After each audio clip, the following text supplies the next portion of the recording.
The UK birth rate is a 20-year low.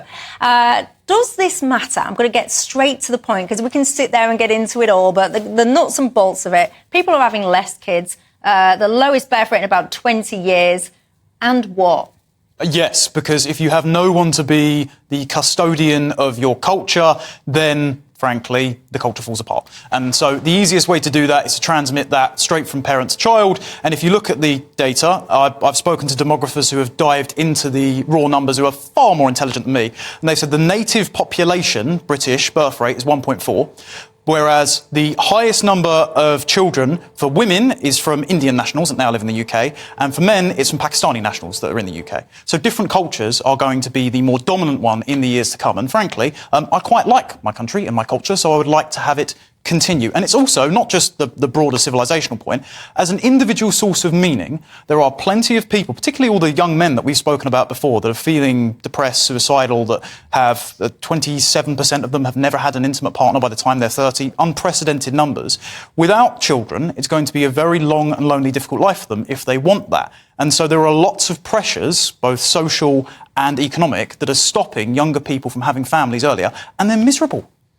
How do you know they're miserable? They might be really happy. They might be sitting there in their 20s and their 30s thinking, high five to me, I'm a single life. Why are suicides at the highest ever, particularly among young men? And I'm no idea, speaking... but I suspect it's not because, or all because people don't have kids. For a very large proportion of them. Why else would you think the incel movement would come out? And I'm not one of these people. I've never had that sort of problem. But definitely for me, and speaking as a 24, 25-year-old man, like, my granddad had kids and a house by now. My dad, kids in a house by now, and they were earning less than I was, both working-class lads.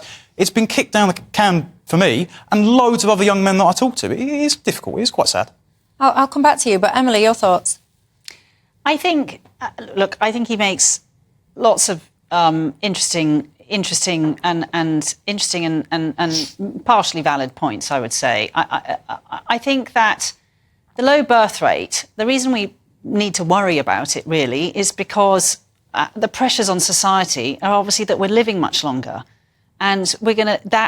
That's great. I'm not having a go at people who are above 60, 70 or 80. I hope I live a nice, long, healthy life. But that is going to produce huge pressures on our health service, huge pressures on our tax system and the Treasury to help pay, to keep them going. They're sitting in houses...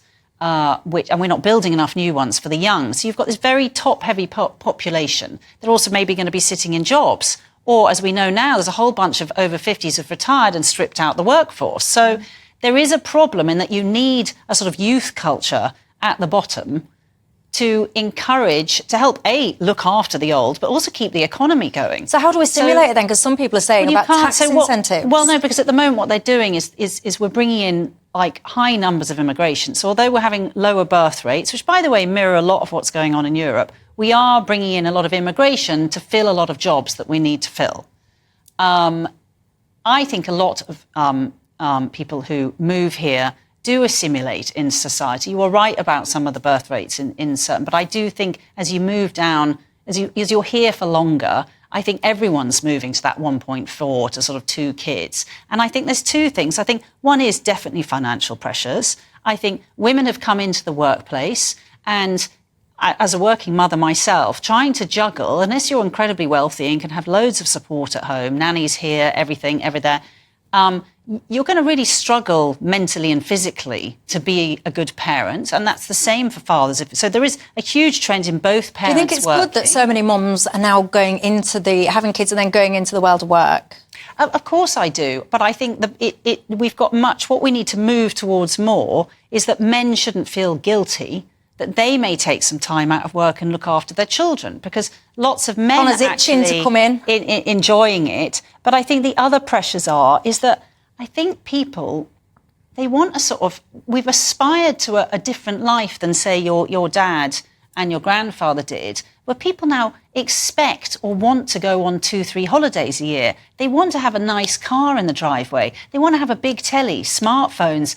I think it's that the priority of what people are spending their money on has changed. Do you want it to come in? Yeah, so in terms of the priority of what people are spending their money on, lots of people are getting lots of these goods on credit, so they don't actually really own them. And the reason they're spending their money on lots of that stuff is because, and this made me laugh when Kirsty Allsop ages ago said, well, if you just cut out your gym membership and your Netflix Netflix account, you'll have a home immediately. No. Since 1997, when my dad had a house and I was not even a twinkle in his eye, the house prices were 3 times the average income. Now it's 11. So it's just outpaced your earnings so much that lots of people are just going, well, I may as well rent and buy things on the never because I'll never actually own my own place anyway. As far as the economy goes... But on that house one, some people will watch this and say, well, if your dad bought his house whenever, his house now presumably has gone up in value, so he will have equity in his property to be able to release equity and get you on the house ladder if he wanted to.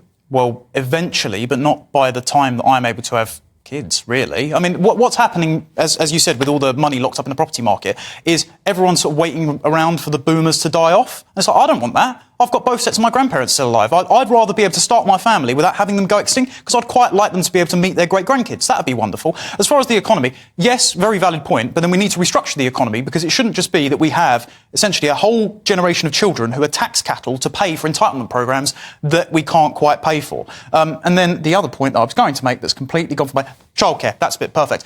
The other issue, if you just say that dads need more paid time off and mums need to be able to get back to work quicker, that increases the ratcheting effect that's made it so that less people have kids, because the reason everything's so expensive is because the state wants everything to register on a GDP graph and everything to have money change hands. So what you need is economic restructure to allow more mums to stay home with their kids when they want to. Why do you say more mums to stay at home? Because in the early years of childhood, they're the ones that are biologically equipped to take care of said kids. But what about dads? Dads can do that. Dads can't breastfeed.